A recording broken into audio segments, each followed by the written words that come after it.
Hello and welcome back to another portfolio update video. Yeah, it's a few days late. Unfortunately, I caught COVID over the Christmas period, so I've been recovering from that. And I've been okay the last week, but I didn't really feel like jumping in front of the camera. So yeah, a week or so late, but better late than never, as they say. So let's just get straight back in. So this will include a full year update, because obviously 2023 is now behind us, as well as a monthly update. So this is the first page. Let me just check. You can see my mouse. Yeah, you can. So this is the monthly update. So I just pull these screenshots from Stockopedia, as I've said in my past videos. This tracks my portfolio, and I put all of my trades on there. So this is as accurate as I can possibly be. So for the month of December, so from 30th November to 29th of December, 30th and 31st weren't trading days. Is returns of positive 4.86%, which is a very good month, but everything was rallying in December, so it wasn't too hard. Versus the benchmark I follow is the FTSE All Share, and that returned 4.55. So we just beat the benchmark, which is fantastic.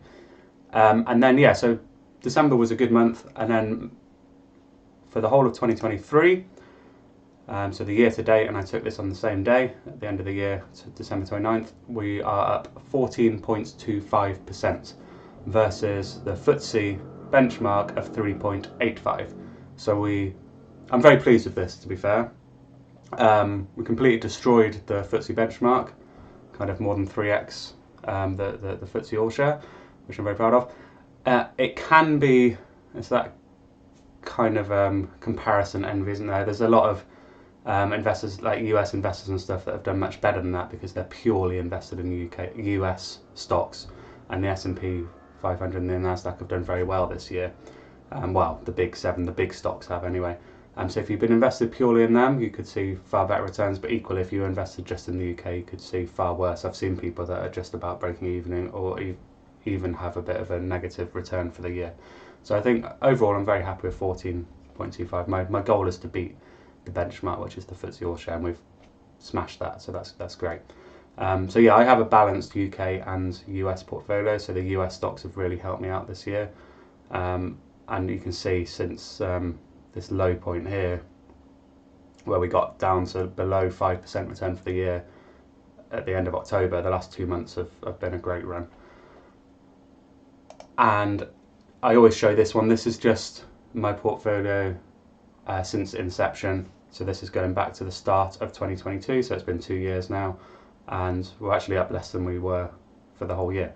So we're up 12.39, but versus the FTSE All Shares benchmark is only up 0.57%, so we're smashing that even more. We're kind of like, what, 20 plus Xing the benchmark, so that's really good. And I thought I'd throw this slide in. So this is my portfolio. As I say, these screenshots are pulled off Stockopedia, which is the software I use kind of for my research and just keeping track of things and news stories and things. And I do that all my trades are done on AJ Bell, or I have ISAs and SIPs and things on AJ Bell. And I just do it on here just to keep a bit of privacy. But all of these figures are exactly the same as they are on my AJ Bell account. I've just put them into here. Whenever I do a trade on AJ Bell, I also put it into here. So this is my current portfolio. As you can see, quite a nice mixture of US and UK stocks, and I've ordered it in gain. So my biggest gainer is Meta, which is actually my first 100% gain stock. So I'm very happy with that. 101%. Unfortunately, that's since pulled back to under 100% in the kind of the first trading week of January of 2024. But never mind, we got over 100 for a little bit, and then it's working its way down. And I'm quite happy with this. More than half are in the green, and the ones that are in the red, there's only one that's more than 5% down. The rest are 5% or less. And Impax Asset Management, which is a financial stock in the UK, was down kind of 30+% a couple of months ago. So that's done well coming back. So overall, I'm very happy with that composition. We've got no kind of problem stocks in there, nothing that I should have cut but I haven't. And I'll get onto that in a second when I talk about the buys I've made in December. But I'm very much more ruthless with my cutting now of stocks that aren't performing well. I'm going to do a video at some point in the next month or so of investing mistakes that I have made over kind of my first few years of being an investor. It'll be quite a lengthy video because there's been quite a few mistakes, but I think that will probably be quite useful. I really find it interesting when other people make some kind of videos, just of things to look out for and things to try and avoid. So my investing style has changed quite considerably, even just over the kind of past 6 months. And let me just pull this up to full screen. These two books are actually a big reason behind that. So which way does that need to go? In that way. It's confusing it's all mirrored when you're trying to move in the camera. So these two books, I'll just let you read the covers there.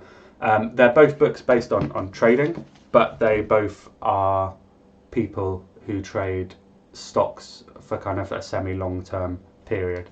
So they both are holding stocks for weeks, like minimum weeks, months, or even years. And I think that's an element that was missing from my trading. And I have talked about this. I've put a blog post on my website if you want to read through that in more detail. And I've talked about it in previous videos, so I won't spend too much time on it. But effectively, I was of the buy and hold and average down position. And I've since realised, for me, that doesn't really work. I've had so many stocks that aren't in the public portfolio, that are old stocks that I bought several years ago, a couple of years ago, that are down kind of 80+%, and I'm still holding them, seeing if they'll come back, because I don't see the point in selling them now. But I wanted to adapt my strategy so that didn't continue to happen. So now I have stop losses in place whenever I enter a position, and the maximum loss I'm going to take is 10 to 15%. So yeah, but if you want to read more about that, yeah, there's a blog post on my website, and there's a link to my website on my YouTube channel. So now let's get into buys and sells we have made in the month of December. So there haven't been any sells. Obviously everything's been rallying. I only really sell if there's bad news or if something hits a stop loss. And none of my stocks have received an overly bad news, and everything's been going up, so nothing's hit a stop loss. So we have not made any sales in the month of December. We've made several buys. So I'll start with the new purchases, and I'll go in alphabetical order. So the first one is Phoenix Mobile. I don't know if it's Phoenix or Phoenix. Phoenix seems to make sense. Phoenix Mobile, which is a UK technology company, and why is that not? There we go. Get that over there. They are a company that provides all of like the messaging services to companies. So say you wanted to enter a competition via a text message on your phone, they kind of sort all of that out. And if you wanted to buy something through text message on your phone, if there was like an advert or something on a TV show or something, and it said text this number to get this product, that they do all of that kind of stuff. And they've been doing very well. They're performing very well financially. So this yellow circle is my entry. So this comes back to my trading. I'm still very much a fundamental investor. I'll only purchase stocks that are on my watch list that have passed a fundamental checklist. But now I have more of a trading mentality in terms of my entries and exits. So I'm not going to be buying junk stocks. It's only ever going to be high quality stocks. But I have more of a trader mentality. So in the past, I wouldn't have bought this stock unless it was below this purple line down here, which is my valuation for this stock.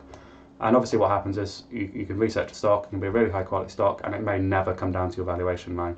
And I know there's this thing that you can wait, it will happen eventually at some point, but I don't really want to wait years to be in a stock that I know that I like. So I now have taken from these two books that I just showed you a trading entry which is based on momentum. So here we're yet to tell if this has actually worked out or not, but it's broken through this line of resistance, and I bought it once it broke above this previous high on momentum, above the 150-day. It started off doing really well, had a little pullback, pulled up, and it's had another pullback. I'm thinking that's just the general sell-off that everything's seen in the first week of 2024, and I'm expecting this to kind of bounce and carry on up. But if not, this red line's my stop, and I'll be out, and it'll be a very small loss if I am out. So that's the first one, the UK tech stock.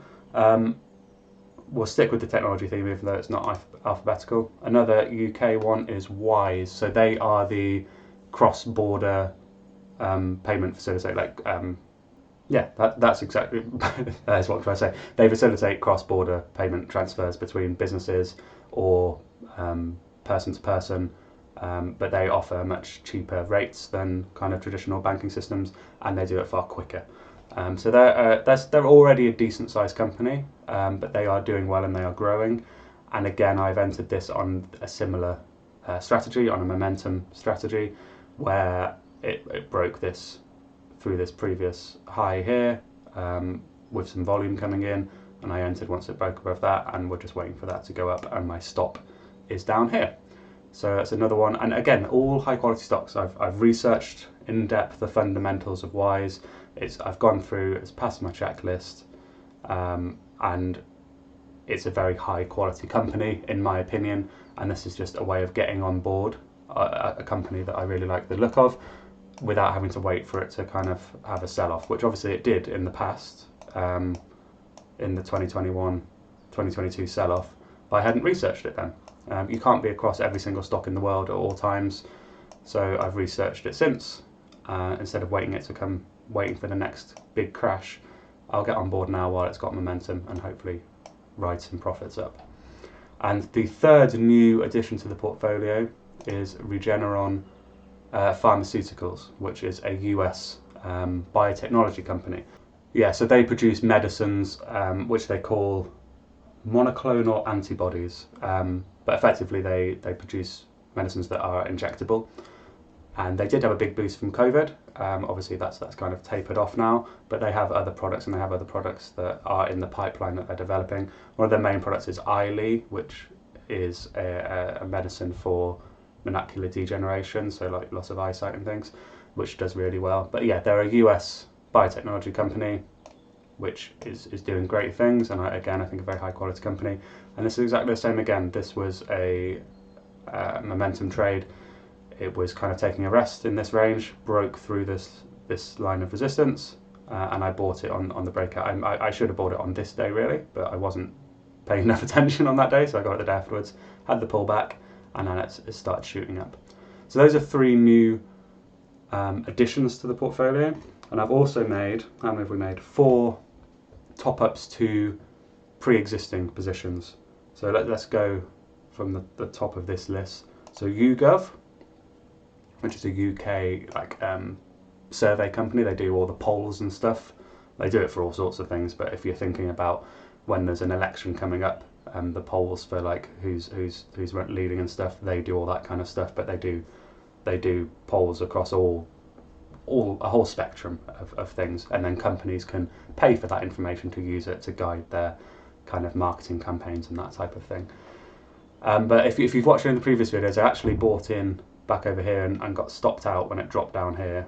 I bought back on the momentum breaking back into the channel, and then my top up was it's run all the way up, and it broke through the top of the channel. It tried back here and failed, but did it again, and I decided to add to my position here, carried on up, and it's just taking a bit of a breather, and I think it's going to carry on running up. So that was just adding to my position on momentum, which is another key thing that I'm doing now. In the past, I would only really add to a position if the price came down, which from what I've read and the books I've been reading recently and educating myself, and just from my personal mindset on investing and trading, isn't what I want to be doing. I want to be adding to a position when the price is going up, improving my gains, not increasing my losses as the stock is going down. So I will now only add when the price is going up. So we've added to YouGov, which I don't quite have. This position is going very well. The next one down would be IG Group. So this again is a UK financials company, and they have the trading platform. So you can use it for all kind of things. I actually have an IG account for spread betting. I do very, very, very little spread betting. I've only got kind of £500 on the account. I just use it to dabble in, and there was a stage where I was expecting to see if I did want to do that as kind of more of a permanent thing, but at the moment it's just there to, if I have a trade idea or something that for some reason I want to put on there rather than on my AJ Bell account, I'll do that, but really it's more just for fun. But yeah, again, this is all, you'll see a trend in all of my purchases going forwards. They'll either be based on momentum, or they will be when the stock drops below my valuation line. But even then, it has to show an upturn in the price action. I will not buy anymore in a downtrend. So it will always be on some form of momentum. So these purchases were before my new strategy, back kind of first half of 2023. And so these purchases I wouldn't have actually made now, but they were below my valuation. I've taken the valuation line out of the, oh no, it's there. It's just very small. Make that thick. So that's my valuation line. That's what I've calculated as the fair value for the stock at the moment, £7.50. So all of these purchases have been made below there, and it's broken out. You can see here there's two peaks here of kind of resistance. So I've drawn the line across there. It's broken through there. I bought on the breakout, and it's kind of stumbling along a little bit, just seeing if it wants to go up, carry on breaking out, or break back in. But I've got a stop for this all the way down here, which is slightly below my average buy-in, but just I would then look to buy back in again on strength. And financials again, because financials have been doing quite well through December. Most of them have been going up. Here, this is Impax Asset Management, where my buys have been all over the place in the past. Below my valuation line though, so that's quite fair, apart from this one back here. So I've held this stock for quite a long time, been making some money on dividends from it, which is always good. And here it bounced off this low level, which did have support back in the past somewhere. Yeah, it lined up with this area all the way back in 2020 of kind of support. And I decided to add to this once it broke through the 50-day moving average and was just showing some strength, just because it's been down at these levels for a while, and I wanted to add to my position to bring my average cost of the stock down. But I waited for it to show some strength. It broke through the 50, had a pullback, continued going higher, and then I purchased there where I thought it was quite likely that this was the bottom, but I put quite a tight stop. So if I was wrong, I would only lose, let's see what this was, 12%. So I wasn't risking too much on the trade. That's continued up. It's broke through the 150, had a pullback. I imagine this is probably going to carry on going upwards in the near future. And the final one was an add-on to Doximity. So these are a US healthcare company. They're not really a healthcare. They basically provide what I would call the LinkedIn, so like a social media platform for professionals, for physicians, like doctors, nurses, that type of thing, all the people that work in the hospital and doctor surgeries. Only focused on the US at the moment, but it's doing really well. They are growing profits, they're growing revenues, they have an incredibly high user base. I can't remember the stat off the top of my head, but it's something ridiculous, like 80% or more of US physicians are on this site, and they're adding products and features to their platform. So I see quite a lot of growth still ahead for this company. And again, these were on my past strategies, these buys. So it took a bit of a fall here, and it's starting to make its way back up. And I've added to the position once it's broken through the 150-day, and showing this, showing that it's back in an uptrend, putting in higher highs and higher lows. And I purchased once it broke through the 150. So that's quite a well built up position now, actually. We can go back to here, so Doximity. Oh, it's not in alphabetical order. I'm just going to make it awkward. So down here, oh, didn't mean to do that. I don't know if hopefully you can see my mouse quite clearly. We're near the bottom, but that's now up to 4,200 cost base position. IGG Group, the other one we added to, is now 5,300. It's quite a sizable position. Impax Asset Management is up to 4,200, but we have got a bit of a loss on this, but we've averaged up our price on that one. And then our new positions, Phonics, that's pulled back in the first week of January, but at the end of December we were 8% profit. Wise, a very similar 8% profit. And Regeneron, it's basically gone nowhere, down 2%, but that's since actually gone up again. So yeah, that is I'll tell you what I will do. Give me a second. So I have just pulled up Stockopedia. So this is the public portfolio. This is what I've just been showing you screenshots of, but we're live now on the website. But I thought I'd just pull up the allocation. So this could be quite interesting. So this is obviously everything in my portfolio, and this gives you a breakdown of how it's weighted. So quite heavily weighted in technology, obviously because stocks like Meta and Microsoft and things have done so well for me over the past year. They've grown in size, and it's quite a large portion of the portfolio at the moment. Stockopedia does like a style ranking, so a high flyer. So if it's green, it means Stockopedia thinks it's a good stock, and if it's red, it thinks it's a bad stock. So we've got some falling stars. What are they? Impact Asset Management, ResMed, and AJ Bell. So I think that's just generally because the financial sector in general hasn't been doing great, but overall quite heavily weighted green. And this is quite an important section that I haven't shown before. So this is, I want to have no more than 20 stocks in my portfolio. We've got 18 at the moment, I think. 2, 3, 4, 5, 6, 7, 8, 9, 10, 15, 16, 17. Okay, I thought I had 18. We've got 17 stocks at the moment, and I want no more than 20. So that would equal, if they were all equally weighted, 5% per stock. So ideally, I want to have a 5% position, and I think I can extend this 15 actually a bit more than that, because I do want to let stocks run. So let's put that to maybe 20.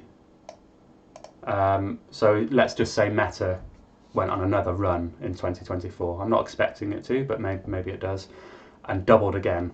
I would allow that to get up to 20% of my portfolio, and then I'd start slicing some profits off there to maintain it at below 20%, so I don't have too much concentration in one stock. Because any stock, if they brought out a really bad trading update, something, it can fall. Even Meta and things can fall 20% plus in a day, and I don't want that when it's 20% of my portfolio, because that would be 4% of my total portfolio loss in a day, even if it was only 20% fall in a day. So I'm going to put a limit on that. But as you can see, a lot of my stocks at the moment aren't at that 5% threshold. Most of them are still at that starting position level where I'm building into the position. And so all of these that are below 5%, I'm looking at adding to. Or if they don't get cut, if they don't hit their stop loss and they continue to rise, I'll be adding to these positions when they show certain strength or break through certain resistance. So I thought that would be interesting to show. And yeah, there we go. That is a quick overview of 2023 and the month of December.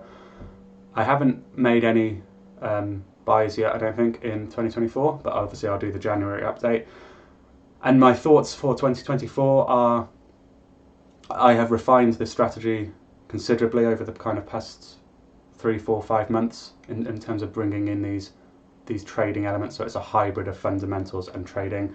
And my plan for 2024 is just to stick to this strategy. I don't want to make too many tweaks to it, because I want to give it at least a year of solid just to see what it can produce. I know a year is not a long enough sample, but at least a year just to see what it will do, and maybe I'll make some tweaks to it at the end of the year. In terms of what my goals are, I don't want to give a specific, like, I want to make 20% this year, because you don't know what's going to happen in the stock market. My goals are, I've got 2 goals basically.